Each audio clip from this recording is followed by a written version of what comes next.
En abril de 1937 se da un paso decisivo para la configuración del Estado franquista. Fracasados los planes de conseguir una rápida victoria militar, el generalísimo aborda una decisión de gran trascendencia. Suprime todos los partidos y organizaciones políticas que aún existían en la zona y unifica la Comunión Tradicionalista y la Falange, así como sus milicias. Culmina de esta forma un proceso de concentración progresiva del poder en la persona de Franco.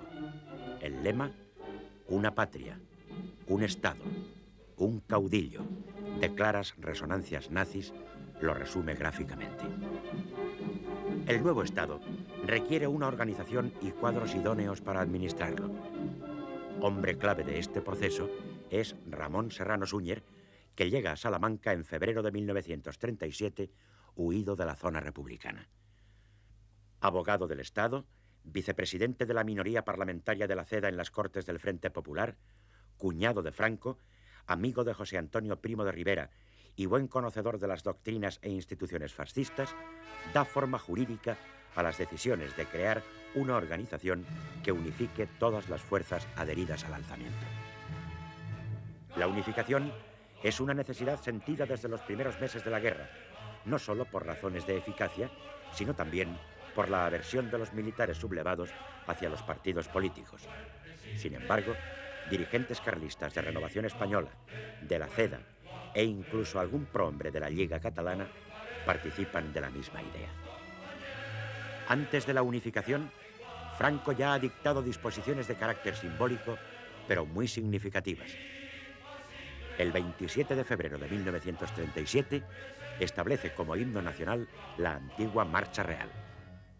Al mismo tiempo, declara cantos nacionales el Cara al Sol de Falange y el Oriamendi de la Comunión Tradicionalista y el himno de la Legión.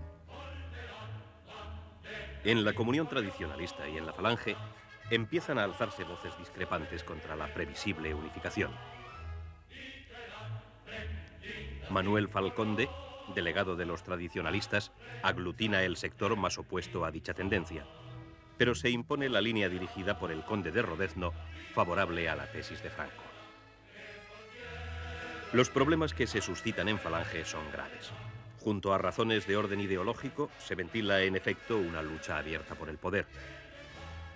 Tras el fusilamiento de José Antonio Primo de Rivera, le ha sustituido como presidente de la Junta de Mando Provisional Manuel Edilla Larrey, mecánico santanderino partidario de dar a la Falange una orientación antiburguesa, antiderechista y que se autoproclama revolucionaria. Su liderazgo es cuestionado por grupos falangistas de otra procedencia social próximos a la política de Franco. Estos deciden destituir a Edilla y proponen una dirección colegiada. Los encargados de llevar a la práctica tal decisión son Sancho Dávila, José Moreno y Agustín Aznar. En la mañana del 16 de abril, intentan constituirse en triunvirato. En la noche del mismo día, un grupo de edillistas armados asaltan la casa donde vive Sancho Dávila, en Salamanca, a raíz de lo cual se entabla un tiroteo que causa 2 muertos, uno de cada bando. El edillista José María Alonso Goya y Manuel Peral, partidario de los triunviros.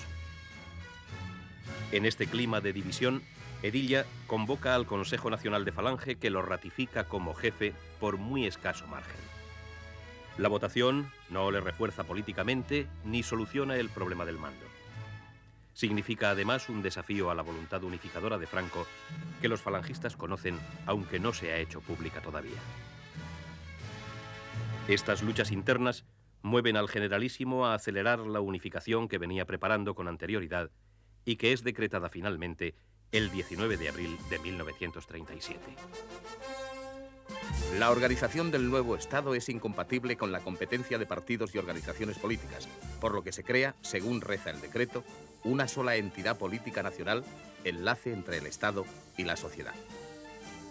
Esta entidad se llama de momento, afirma el texto, Falange Española Tradicionalista y de las Juntas de Ofensiva Nacional Sindicalistas. A sus militantes se les considera exponentes auténticos del espíritu del alzamiento nacional. La organización queda sometida a la autoridad suprema del jefe del Estado, que nombra a los miembros de sus 2 órganos de dirección, el Consejo Nacional y la Junta Política. De esta manera, Franco, que ya es generalísimo de los ejércitos de tierra, mar y aire, jefe del gobierno y del Estado, lo es también del Partido Único. En su uniforme figuran la camisa azul con el emblema del yugo y las flechas de la falange, así como la boina roja de los carlistas, aunque a las milicias combatientes se les permita mantener sus distintivos tradicionales. El decreto de 19 de abril disuelve todas las demás organizaciones y partidos políticos. Esta disposición constituye el acto institucional vertebral del régimen y se presenta así. Como en otros países de régimen totalitario, la fuerza tradicional viene ahora en España a integrarse en la fuerza nueva. El movimiento que conducimos no será cosa rígida ni estática, sino sujeto, a cada caso, al trabajo de revisión y mejora que la realidad aconseje. Sin embargo, no se define con precisión cuál será el papel de Falange Española tradicionalista y de las Jons. Según el texto legal, la doctrina que inspira al nuevo Estado son los 26 puntos de Falange Española.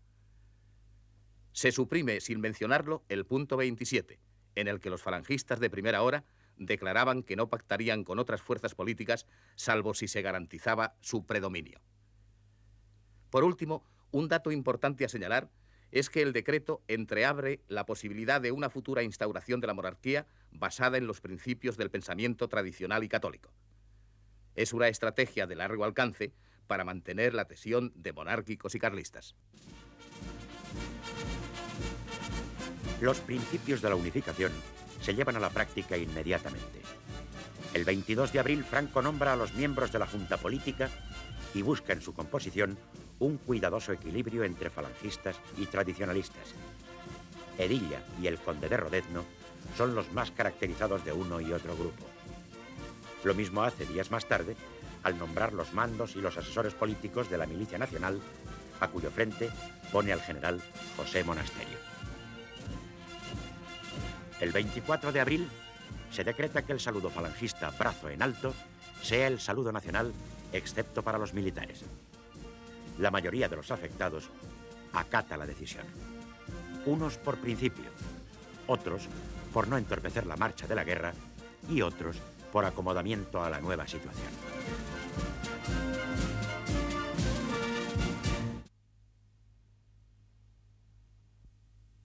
Gil Robles, tras la obligada disolución de su partido, escribe resignadamente a sus seguidores, comunicándoles la necesidad política de que Acción Popular desaparezca.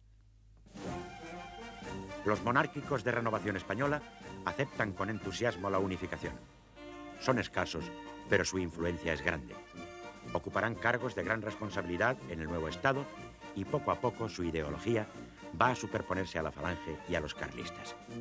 Sin embargo, entre la vieja guardia falangista se suscitan fuertes resistencias. Edilla expresa a Franco la lealtad incondicional de Falange, pero se niega a aceptar el puesto que le ofrece en la nueva Junta Política. La mayor parte de los dirigentes falangistas se niegan a acatar las órdenes del cuartel general. Edilla es detenido junto con sus colaboradores y sometido a 2 consejos de guerra.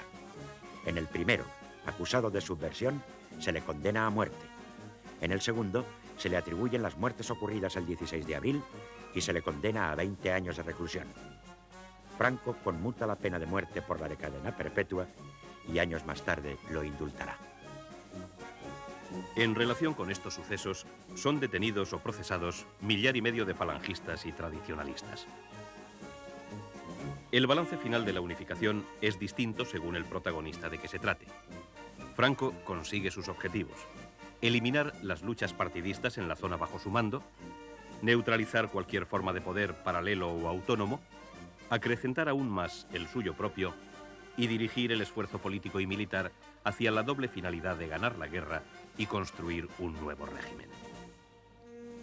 Falange paga un fuerte precio por su acceso privilegiado al poder. Pierde su identidad como partido, que se pretendía antiburgués, republicano, laico y dispuesto a realizar una revolución nacional sindicalista. La comunión tradicionalista, cuyas milicias fueron decisivas en el alzamiento y en numerosas operaciones militares, se verá desfavorecida. Las únicas concesiones efectivas que obtiene son la vaga alusión a la posibilidad de una instauración monárquica y la creación de un régimen decididamente antiliberal y antimarxista. Este último es, en realidad, el único punto en el que hay coincidencia plena entre falangistas y requetés. En lo demás, la unificación aparece como forzosa e impuesta y nunca habrá entendimiento efectivo entre sus componentes. A la organización surgida el 19 de abril empiezan a llegar multitud de personas sin otra ideología que la del medro personal al amparo del nuevo régimen, en el que pronto tendrían decisiva influencia los representantes de la derecha tradicional.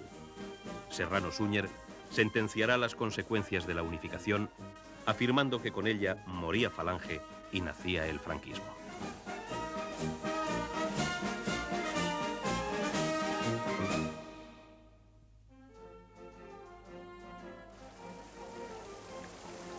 En estas mismas fechas se celebra en París una gran exposición artístico-propagandística pensada por la República para mostrar la vitalidad cultural de su pueblo. Previamente, el gran arquitecto Josep Lluís Sert, comisario general de la exposición, informará a las autoridades de la Generalitat del plan conjunto del certamen, en el que también Companys y los gobernantes catalanes tienen un especial interés.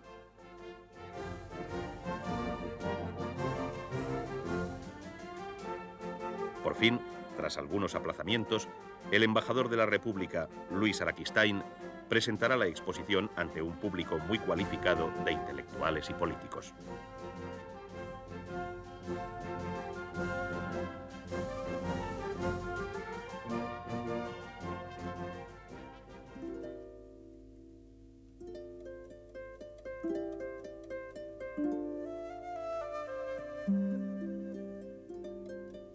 En Cataluña, en esta primavera se producen acontecimientos que representan uno de los momentos culminantes de la evolución político-social en la zona republicana. Son los llamados Hechos de Mayo, una pequeña guerra civil dentro de la guerra civil. Las crisis y sus causas han sido explicadas muy contradictoriamente y han provocado ásperas polémicas y abundante literatura. Para comprender los hechos, es imprescindible recordar algunos puntos de la situación político-social de Cataluña en los meses anteriores. El gobierno de la Generalitat, en el que participan la CNT, la UGT y los partidos más importantes, excepto el POM, no ha conseguido ser el gobierno fuerte que imponga su autoridad para ganar la guerra. La CNT-FAI no quiere ceder la hegemonía conquistada inmediatamente después del 19 de julio. Mantiene que hay que hacer la revolución para ganar la guerra. El PSUC y la UGT, cada día más fuertes, insisten en que hay que ganar primero la guerra para consolidar la revolución. Son partidarios de la alianza del proletariado con las clases medias. Exigen la formación de un ejército popular. El POM, Partido Comunista Antiestalinista, pequeño pero muy activo, sostiene una estrategia ultrarrevolucionaria. Exige la formación de un gobierno de obreros y campesinos y lleva a cabo una durísima campaña contra la Unión Soviética.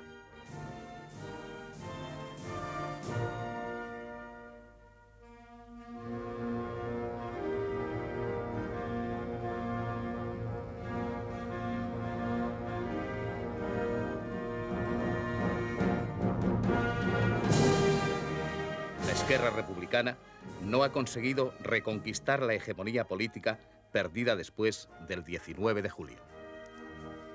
Como resultado, en la retaguardia catalana, a pesar de la mejora del orden público, continúan las graves tensiones entre los diversos partidos y organizaciones sindicales. Al margen de la Generalitat subsisten poderes paralelos. Algunos disponen de sus policías y grupos armados propios, incluso de cárceles privadas. Algunas de ellas, como la de San Elías, se hacen tristemente famosas.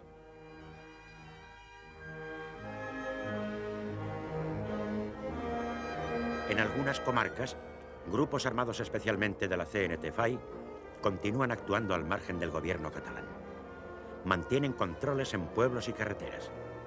En muchos casos, pretenden imponer por la fuerza la colectivización de la tierra, incluso de la que está en manos de pequeños propietarios y de rabasaires.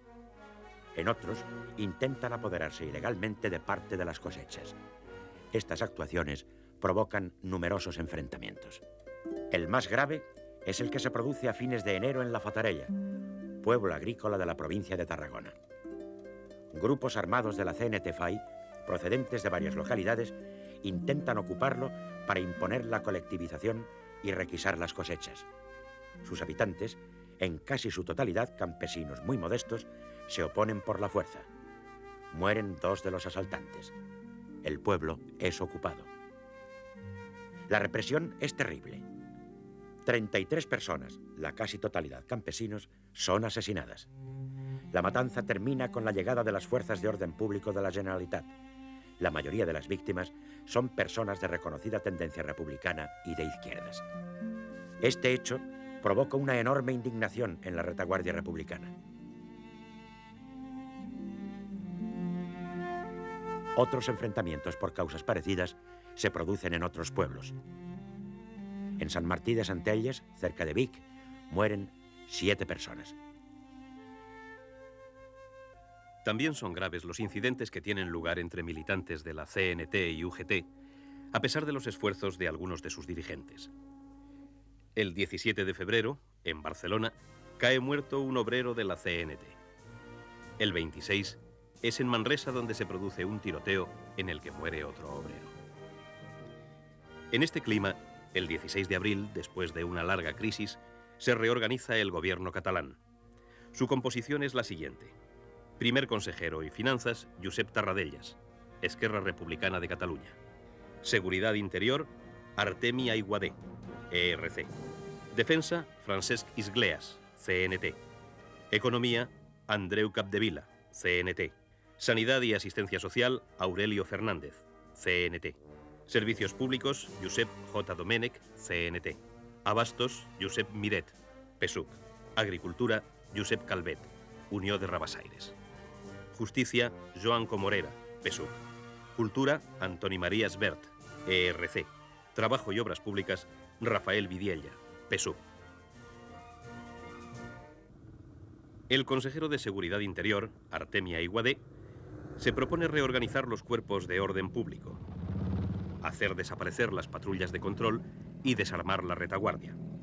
Solo dispondrán de armas las fuerzas de orden público de la Generalitat y el Ejército. El comisario general de Orden Público, Rodríguez Salas, miembro del PSUC y antiguo dirigente de la CNT, está de acuerdo. Por el contrario, no lo está su jefe de servicios, Dionís Eroles, de la CNT, que se ha hecho famoso por la actuación de sus policías, conocidos con el nombre de Els Nanos de Eroles. La FAI y el POUM responden con la consigna de no dejarse desarmar. El 25 de abril se produce otro hecho gravísimo. Roldán Cortada, dirigente de la UGT y secretario del consejero de Trabajo de la Generalitat, Rafael Vidiella, es asesinado en un control de la CNT-FAI de Molins de Rei, a sabiendas de quién es. El cuerpo es expuesto en el Casal Carles Marx, sede del PSUC UGT, sito en el Paseo de Gracia. El entierro, presidido por Companys, se convierte en una gran manifestación de protesta.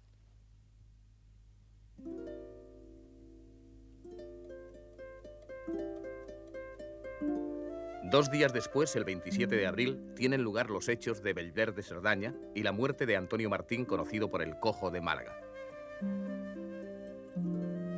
Este antiguo miembro de los grupos de la CNT, que vivía en Francia, en los primeros días de la guerra se había presentado en Puigcerdà.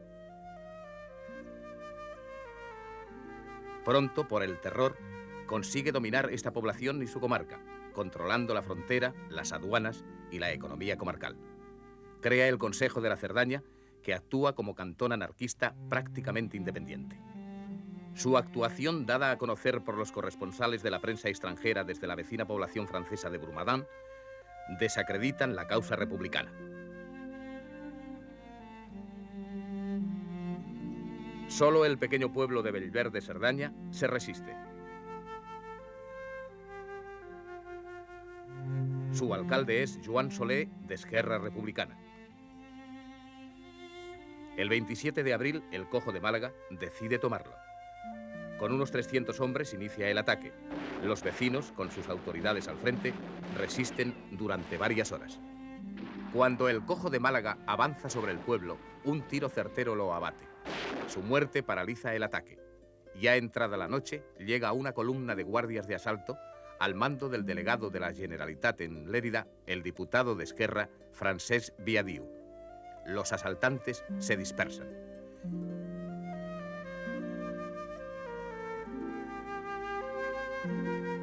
En Puigcerdá y su comarca se restablece el orden republicano.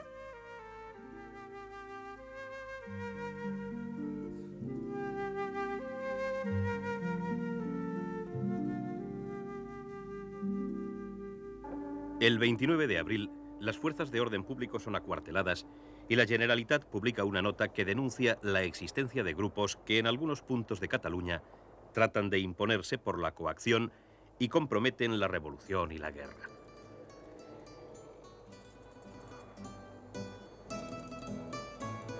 Mientras tanto, se hacen los preparativos para celebrar el 1 de mayo. Se ha preparado un gran desfile unitario con la participación masiva de la CNT y la UGT. Pero ante la tensión existente y para evitar incidentes, la celebración se suspende. Se da la paradoja de que Barcelona, conocida como la gran capital revolucionaria, sea quizás la única ciudad de la Europa no fascista en que no se celebra el 1 de mayo. Se trabaja como en una jornada laborable cualquiera. Es un día triste y lleno de negros presagios. En las calles patrullan las fuerzas de orden público que cachean a los ciudadanos y los desarman. El órgano de la CNT, Solidaridad Obrera, protesta. La garantía de la revolución es el proletariado en armas. Trabajadores, que nadie se deje desarmar por ningún concepto. Esta es nuestra consigna. En este clima, cualquier incidente puede desencadenar la lucha abierta. El incidente se produce el lunes 3 de mayo. El comisario general de Orden Público de la Generalitat, Rodríguez Salas, con fuerzas a su mando, se presenta en el edificio de la Telefónica, en la Plaza de Cataluña, para incautarse del mismo e imponer un delegado del gobierno que reduzca el comité sindical a sus funciones. Se acusa a este comité, dominado por la CNT-FAI, de controlar y de censurar las comunicaciones telefónicas oficiales, incluso del presidente de la República. Las fuerzas de orden público son recibidas a tiros. Consiguen, sin embargo, ocupar la planta baja y los primeros pisos, mientras los milicianos se mantienen en los otros. La FAI, una parte importante de la CNT y de las patrullas de control, las Juventudes Libertarias y el POUM responden inmediatamente con una movilización general a lo que califican de provocación. Grupos armados invaden la vía pública. Algunos intentan acercarse al Palau de la Generalitat para asaltarlo. Son rechazados. Se levantan barricadas. Los transportes públicos dominados por la CNT dejan de funcionar. Ante la gravedad de la situación, se reúne el gobierno catalán. El presidente Companys declara que si los grupos armados no se retiran de la vía pública, se utilizarán los medios necesarios para lograrlo. No es atendido. Al contrario, las barricadas se incrementan. Los combates se generalizan. Las fuerzas de orden público se mantienen fieles al gobierno de la Generalitat. Luchan a su lado militantes de Esquerra Republicana, del PSUC, de las Juventudes Socialistas Unificadas, de la UGT, de Acció Catalana y del Estat català.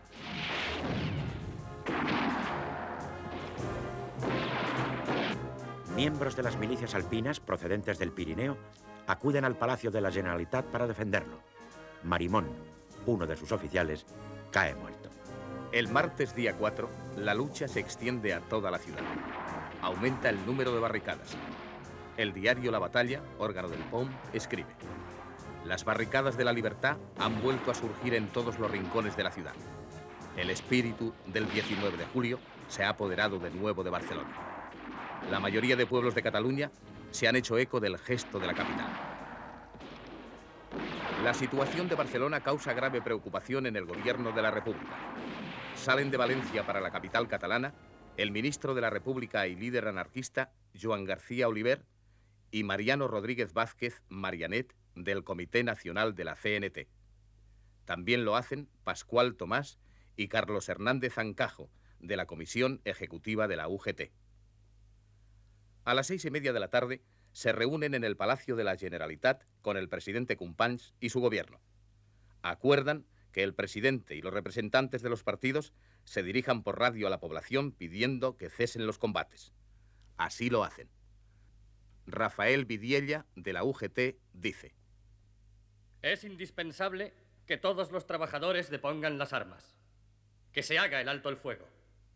Nosotros tenemos la certeza de que encontraremos una solución definitiva esta misma noche. ¡Viva Cataluña! ¡Viva la República!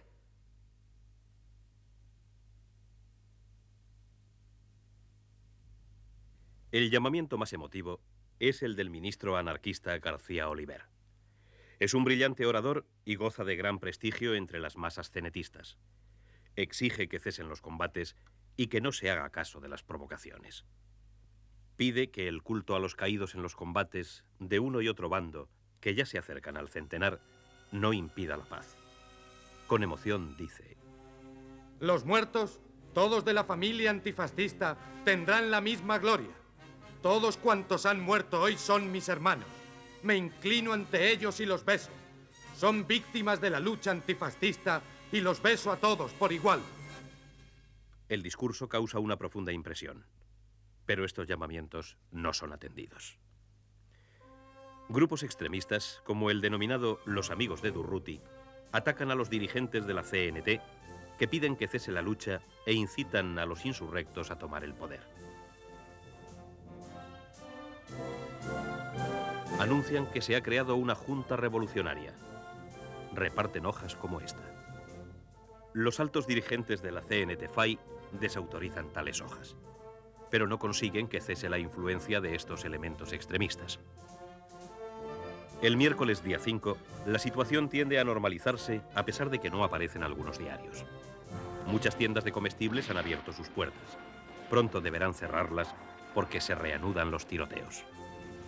Circulan blindados de la CNT-FAI. Pretenden llegar a la Plaza de Cataluña para poner cerco al local central del PSUC, sito en el Hotel Colón. No lo consiguen. En un tiroteo en la Gran Vía, frente al local central de las patrullas de control, muere uno de los hermanos Ascaso, Domingo, dirigente de la CNT. Hacia las 12, unos grupos intentan asaltar el Palacio de Justicia, donde se encuentra el presidente del Tribunal de Casación de Cataluña, Josep Andreu i Abelló. Son rechazados por las fuerzas de orden público. A mediodía, se anuncia la formación de un nuevo gobierno de la Generalitat. Está constituido únicamente por Carles Martí i Fesset, de Esquerra Republicana de Cataluña, Valeri Mas, de la CNT, Joaquim Pou, de la Unió de Rabassaires, y Antoni Sesé, de la UGT. Cuando este último se dirige en coche oficial y con escolta a tomar posesión de su cargo, es muerto al pasar por delante del local del Sindicato de Espectáculos Públicos de la CNT. Sus escoltas son hechos prisioneros. El atentado produce viva indignación. Es sustituido por Rafael Vidiella como consejero. Por las radios continúa pidiéndose que cesen los combates. Fuerzas de orden público proceden a incautarse de la redacción y talleres del diario La Batalla, órgano del POUM, al que se acusa de incitar a la rebelión. Más adelante se produce otro hecho más grave. Un grupo armado detiene en su domicilio en la Plaza del Ángel al dirigente anarquista y escritor italiano Camillo Berneri y a su compañero Berbieri. Pocas horas después, sus cadáveres aparecen en el hospital clínico. Han sido asesinados. Otras ejecuciones sumarias tienen lugar durante aquellos días de lucha fratricida. En el Hotel Falcón de la Rambla, sede del POUM, se mata a un militante de Estat Català hecho prisionero. Caen asesinados también el dirigente de las Juventudes Libertarias, Alfredo Martínez, y 11 de sus compañeros. Las emisoras barcelonesas anuncian que el gobierno central ha decidido intervenir en Barcelona y que se ha incautado del orden público. Llegan al puerto los buques de guerra Lepanto y Sánchez Barcaiztegui. El coronel Escobar es nombrado delegado de orden público. Cuando se dirige a tomar posesión del cargo, cae herido. Le sustituye el teniente coronel Arrando. Asimismo, el gobierno central nombra al general Pozas jefe de la 4ª División Orgánica. Con esta designación, el gobierno de la Generalitat pierde las atribuciones que en el campo militar tenía desde el 19 de julio. Por la noche, llega a Barcelona Federica Montseny, de la CNT-FAI, ministra del Gobierno Central, para contribuir a que cesen los combates. En la mañana del jueves día 6, muchos trabajadores, atendiendo a las órdenes de las centrales sindicales, acuden al trabajo. Pero numerosas fábricas no abren las puertas. Hacia mediodía, la lucha se reanuda en algunos puntos de la ciudad, aunque con menor intensidad. Por la noche, se anuncia que las patrullas de control se han puesto a las órdenes de la Generalitat y del Gobierno de la República. La CNT se dirige por radio a sus afiliados anunciando que las dos centrales sindicales han llegado a un acuerdo y ordena que todo el mundo se reintegre al trabajo. El viernes día 7, la normalidad es casi general. Los transportes públicos vuelven a funcionar. Los comercios e industrias abren sus puertas. Las barricadas son abandonadas. La población vuelve a transitar por la Rambla. La insurrección ha terminado.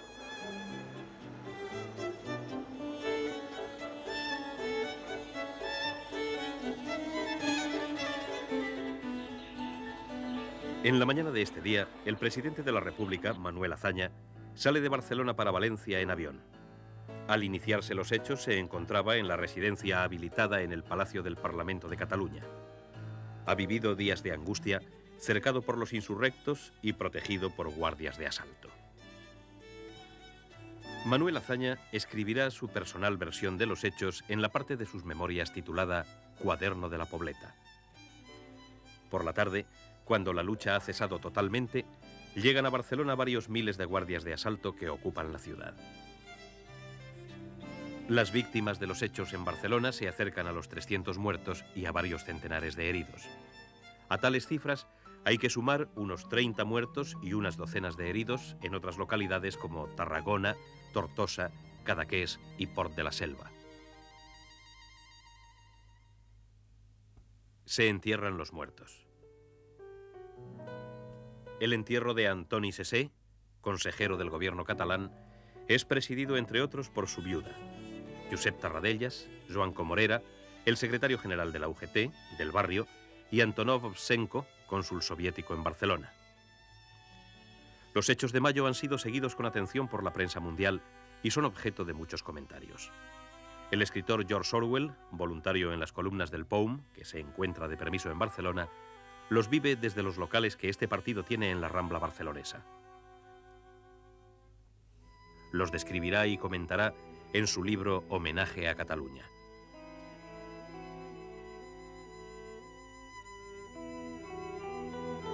Un escritor inglés, Landon Davis, titulará su crónica La Semana Trágica, recordando la de 1909.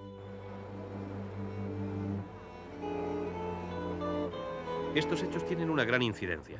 Los anarcosindicalistas pierden su hegemonía en Cataluña y no participarán ya en el gobierno de la Generalitat, que se formará el mes siguiente y que se mantendrá hasta el final de la guerra.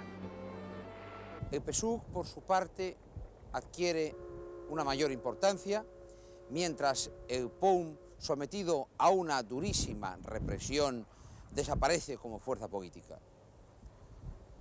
La Generalitat, por su parte, pierde también importancia.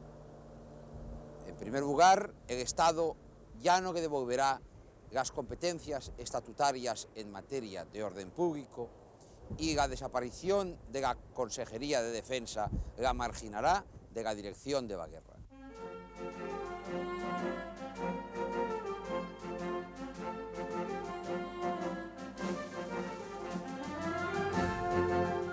Cuando estallan los sucesos de Barcelona, las contradicciones internas del gobierno republicano son ya lo suficientemente intensas como para favorecer su desintegración en cuanto surja una cuestión polémica de entidad. Las relaciones de Largo Caballero con los comunistas son cada vez más tensas.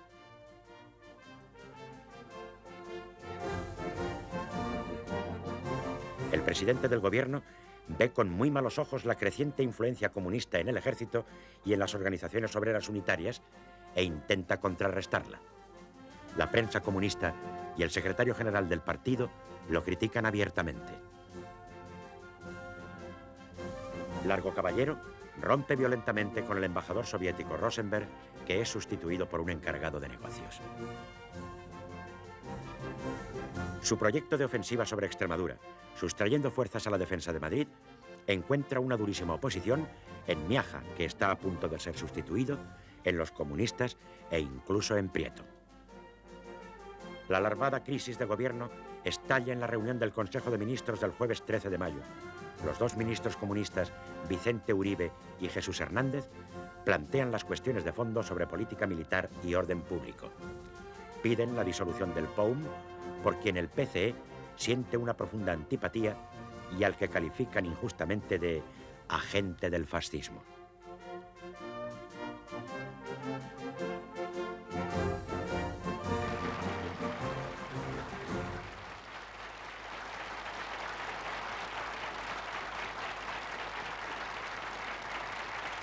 Largo Caballero considera que no es el momento de tratar las cuestiones de fondo.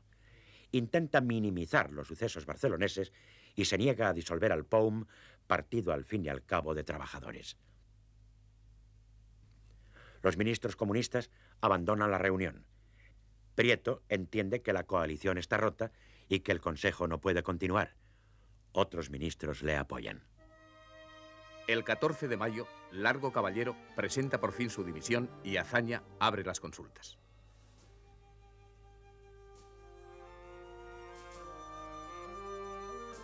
Después de numerosas tentativas llenas de fricciones entre el presidente de la República y los diversos grupos socialistas y comunistas, encarga la formación del nuevo gobierno, una vez más, a Largo Caballero.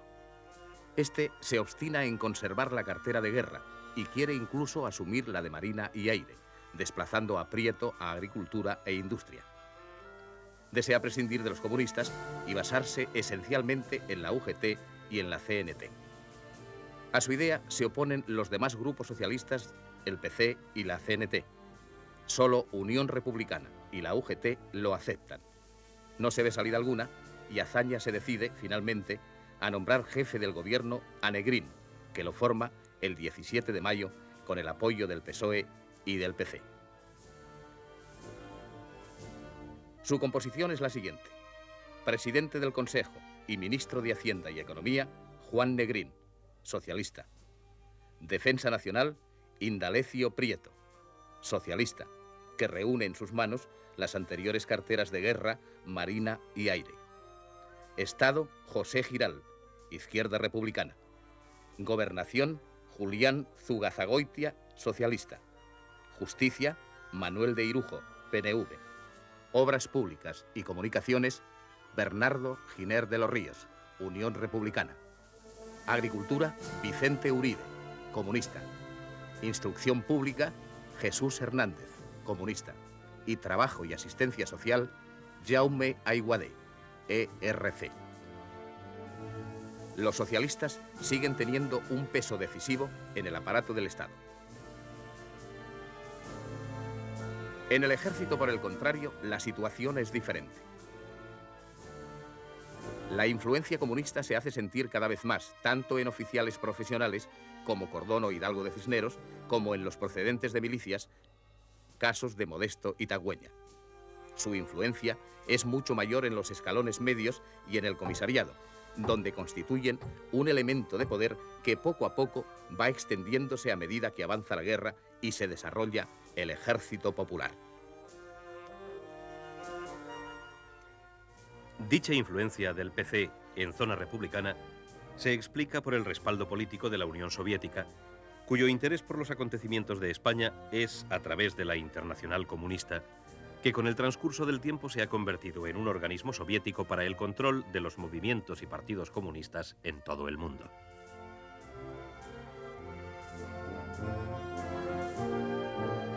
La política de frentes populares contra el fascismo fue una iniciativa de la Tercera Internacional que ya en 1931 había mandado cerca del PC a Vittorio Codovilla, que usa el seudónimo de Medina.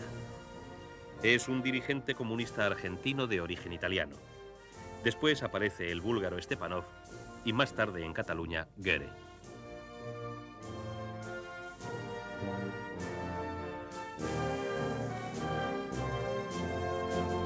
La presencia de los hombres de la Internacional aumentará con la guerra.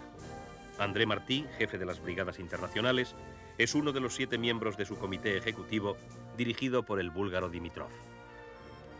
Con la llegada en julio de 1937 del italiano Palmiro Togliatti, la influencia de la Internacional irá en aumento y poco a poco se convierte en el dirigente comunista extranjero más importante en España.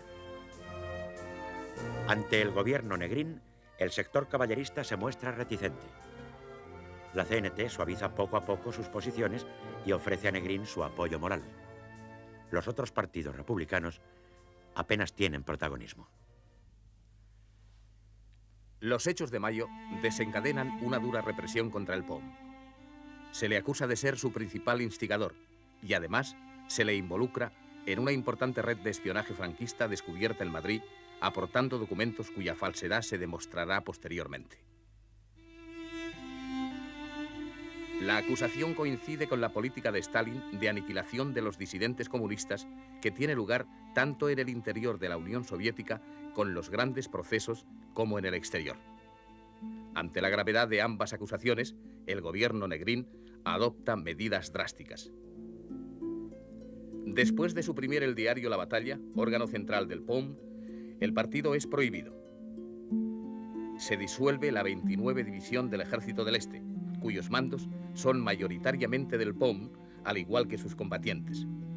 Estos se dispersan en otras divisiones y se ordena el arresto de su jefe, Josep Rovira. Se decide también la detención de los dirigentes principales del POUM. Algunos consiguen refugiarse en la clandestinidad. Otros no lo logran, como Julián Gorkin, Juan Andrade, Enric Gironella, Jordi Arqué, David Rey y Andreu Nin. Nin se había convertido en el dirigente más conocido del POUM tras la desaparición de su máximo líder, Joaquín Maurín, en los primeros días de la sublevación en la zona franquista. Es uno de los dirigentes más importantes del movimiento obrero de Cataluña. Del nacionalismo catalán pasó a formar parte de la CNT. Perseguido, se trasladó a Moscú, donde llegó a ser un funcionario importante de la Internacional Comunista. Acusado de trotskista, abandonó la URSS y volvió a Barcelona, donde participó en la formación del POUM. Era, además, un excelente traductor al castellano y catalán, de la literatura rusa y autor de diversas obras de divulgación del marxismo.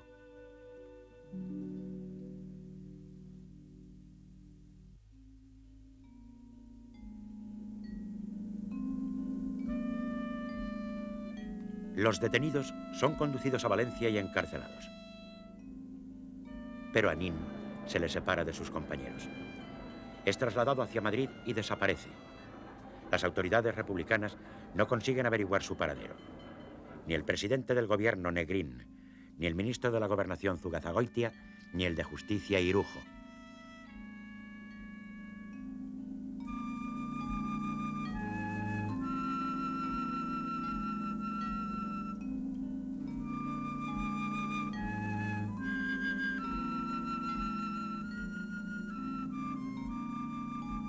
Se cree con fundamento que ha desaparecido en manos de los servicios secretos soviéticos que operan clandestinamente en la zona republicana con la complicidad de ciertos españoles.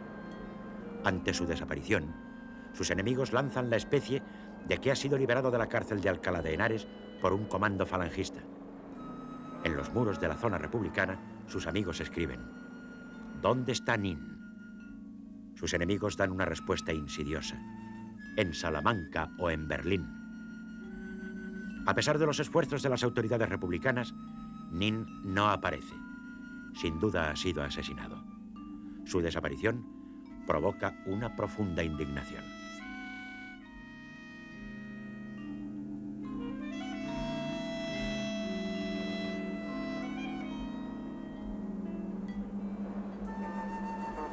El proceso contra los dirigentes del POUM se alarga hasta el mes de octubre de 1938.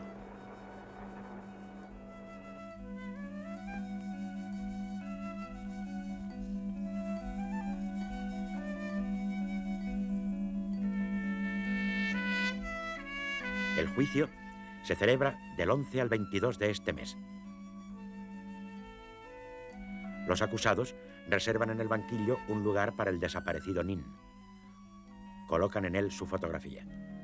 Declaran como testigos importantes personalidades: Largo Caballero, Manuel de Irujo, Federica Montseny, Ángel Galarza, exministros y algunas autoridades militares. Los testimonios reconocen el antifascismo de los acusados.